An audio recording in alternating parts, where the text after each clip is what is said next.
Daang mga balitang pambansa. Muling dadalo sa pagdinig ng Senado sa Huwebes ang ilang opisyalis ng gobyerno kaugnay po ng pag-aresto kay dating Pangulong Rodrigo Duterte. Ayon kay Palace Press Officer Attorney Claire Castro, nagdesisyon ng Malacanang na respetuhin ang hiling ni Senate President Chis Escudero. Nagbigay na raw ng listahan ng Office of the Executive Secretary na naglalaman naman ng 11 opisyal na po pwedeng dumalo sa Senate hearing.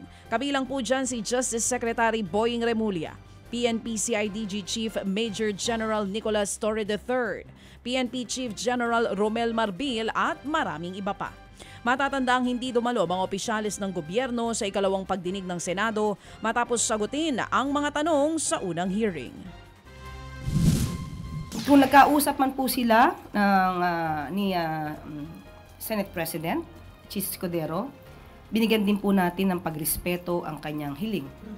Kaya provided of course, ito hindi naman din tatalakay sa executive privilege na mga issues. Yan nga po ang tinig ni Palace Press Officer Attorney Claire Castro.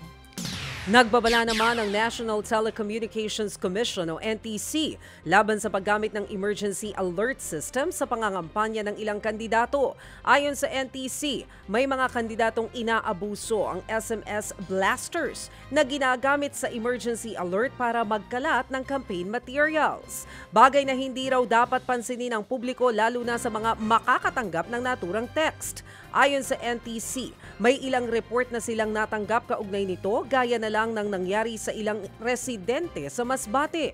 Babala ng NTC, posibleng kasuhan, makulong at pagbayari ng malaking multa ang sinumang mahuhuling gumagamit ng SMS blasters sa pangangampanya. 3 kandidato naman ang inisyuhan ng show cause order ng COMELEC dahil po sa kanilang mga mapanira o bastos na pahayag sa gitna po ng kampanya.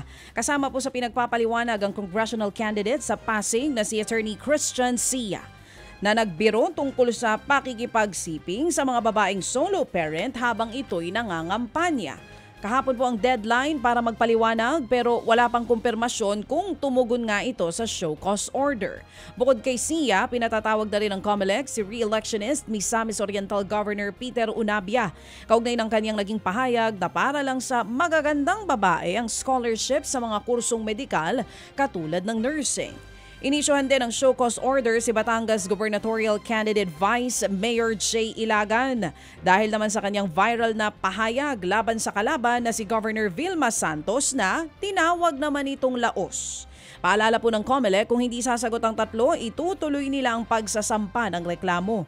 Plano rin ng komisyon na maglabas ng bagong resolusyon para mas klaruhin ang panuntunan kaugnay sa safe space sa pangangampanya. Hindi raw maaaring idaan sa biro ang pambabastos sa kapwa halalan o sa kapwa ngayong halalan. Hindi ito ginagamit na dahilan para maghamak ng ibang tao o yung yurak ng karangalan ng ibang grupo sapagkat hindi po kinakailangan pa sa pagkuha ng boto ay nagdi-discriminate tayo ng ibang individual o tao kahit maaari iti pagpapatawa na may mga ilan na tumatawa o pumapalakpak. Sa kanila po yun. Pero paano ang kabuuan ng lahat? Hindi po ba dapat kahit paano modelo tayo bilang kandidato ng mga bata na mga nanonood sa atin? Yan nga po ang tinig ni COMELEC Chairman Attorney George Garcia.